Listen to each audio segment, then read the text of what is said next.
Hi,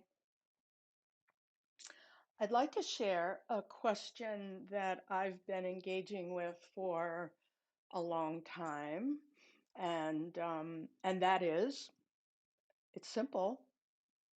What is spine? What is spine? Well, there are a lot of answers, right? And we can right away go into all of the description of what all the structures are: the bones, the vertebrae, the discs, the centers of the discs, the ligaments, the wada bada ba, the home of the central nervous system, all of that stuff. And it's all absolutely, completely true and all very present for us to experience directly with our most obvious senses. We can look at it, we can touch it, we can say, "Oh yes, that's a disc." And then someone tells us what's in the center of the disc. We say, "Oh, okay, now I know what a disc is." Well, the question is, do we really? As the central structure that does house our central nervous system, and we can talk about it providing a sense of core, our core body, our central body. As that, we know it has all of this firmness of structure, but since we're practicing yoga, we also want to say, and and and so when we practice hatha yoga, we find that we have been directed for many years to go to the spine, right? You keep space in the spine, you move with integrity in the spine, all of this stuff that is so wonderful and important and helpful. All of that is there. And there is also the layer upon layer of manifest form that is creating this really obvious structure that we see. And part of the inquiry that we've been engaging together in is, how do we get in through this structure of density, which is useful and important that we have? How do we get in through it to see, to notice, to feel, and experience directly the subtle aspects of spine, core, right? So yoga has maps for this. We are in a form here that looks very, very firm. Usually, that's what we think. One of the ways it's been described is as the superstition of materialism has so led us to view ourselves and our structures and everything that we witness as being material, and this is the way it is, and it has this structure, and this is a sacrum, and there are five coccygeal vertebrae, and they're fused, and there's a disc, all of the stuff that, oh, okay, now I know it. No, it's not quite enough. It's good, but it's not quite enough. We can go deeper, and in going deeper, we use the map of embodiment that is presented in terms of the elements. I didn't make it up. It's there in the description of manifest form, that all of manifest form is made at its most subtle level of awareness, intelligence, creativity, the bright light of radiance. As it comes into form, it goes first through the most subtle of the elements, which is space. And space, we know space, you don't see it. It's big, it's space, right? And space has qualities. It has qualities of comfort and ease and presence of, oh, I'm at home, I get it. The deep, quiet presence in the space. Well, there's space right there. There's space everywhere within us. So when we go into our spines, into our vertebral structure. We are also going in and through and finding these layers of deep, deep comfort, the more subtle elements as they manifest into form. So the most subtle element, the most subtle structural element is space. And the next would be air, space, air, then fire, fire, then water, and then earth. So when we look at a structural part of our body, we are looking at an amalgam of these elements infused with consciousness, infused with the radiance that supports all of manifestation. We're looking at them and we have choice. We can go in and we can say, well, let's explore the earth of this. Let's explore the I'm here. Let's explore the strong of these lumbar vertebrae, right? And there's consciousness to it because it's melded. It's the earth element of us melded with the awareness that is wafting through all of this. So we have a consciousness of earth. Well, let's explore it in another way. Let's explore the fluidity of it. So way maybe in the centers of those discs where they're a little more, the nucleus pulposa is a little more gelatinous. That's spine. That too is spine, and it has awareness, right? I'm just taking some of the structures. Each and every structure is a weave of all of it, but there's a way that we focus in order to explore very carefully to learn more so that when we come back out, we live in this bigger experience of self.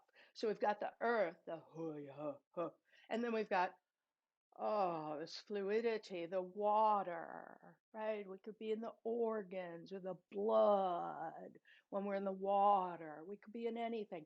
The and then there's the fire. Oh, well, here, that's easy. We've got the nervous system.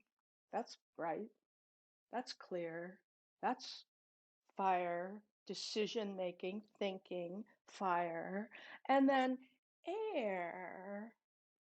Can we find air evidenced in the picture of our whole embodied spine? What would it be?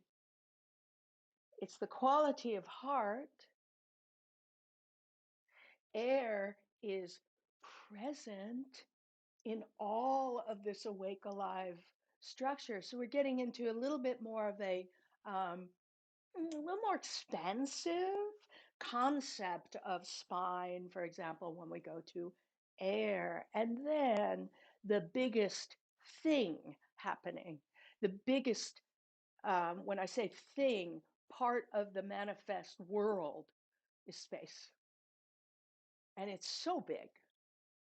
And space is everywhere within these structures. So even if you go to the densest aspect, you go to the dense vertebra, right? You get in there with a single density of bone.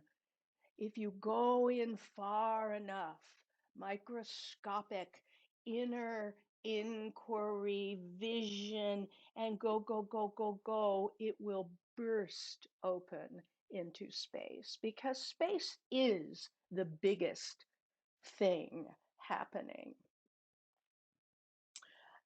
Because space has this very expansive and unrestricted nature, because of that, as we enter into the experience of space, the embodiment of space, there's a feeling of, ah, now that is who I am under all of these other aspects that are also who I am, the personal. And the connectivity, the density, all the way through the not as dense into the fluid, into the way wide open, this whole continuum is me, personal, and universal.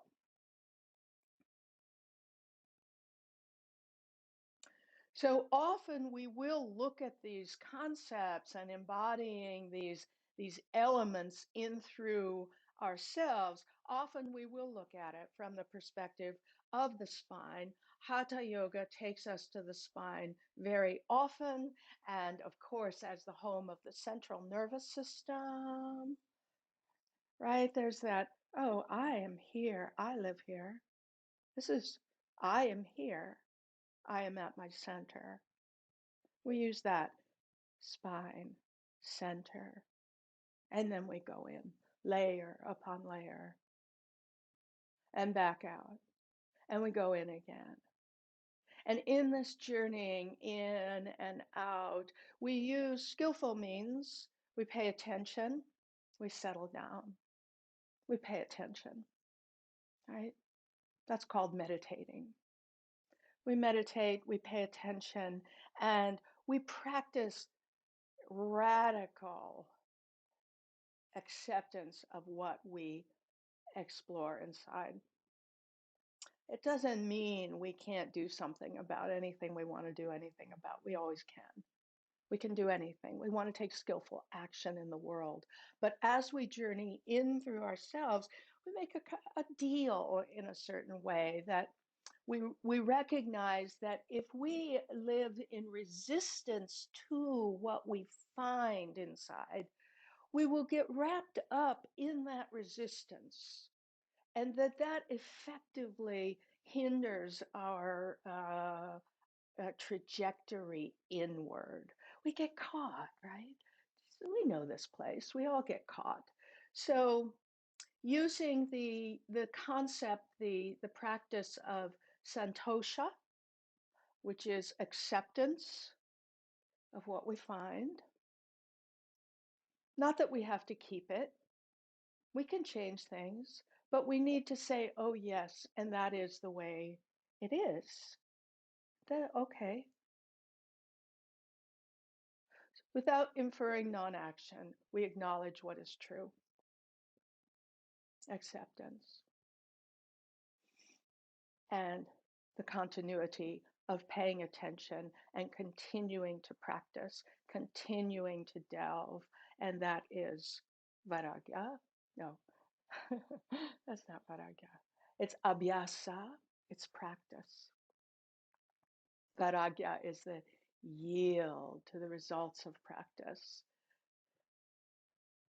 Abhyasa, practice.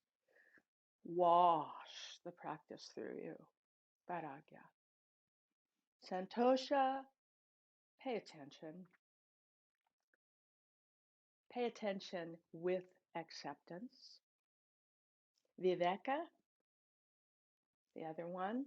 Viveka, hone in, be clear. Don't fool yourself. Pay attention, pay attention. Viveka, discriminate. Ah, there it is. Santosha, okay, okay. And then decision, to act, to not act, to explore, to stay steady.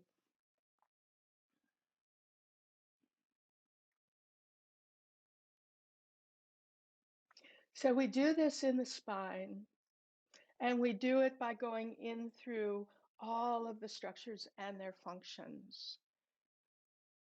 The bones, the discs, the muscles, the ligaments, the central nervous system, the peripheral nervous system. How do we relate with the autonomic nervous system, which feeds back into the central nervous system? All of these things we can find there. Can we use the most skillful means of musculoskeletal support, for our spine so that we're not creating fragmenting lines of force and weird situations through our core, right? So these are some of the questions that we explore in the spine.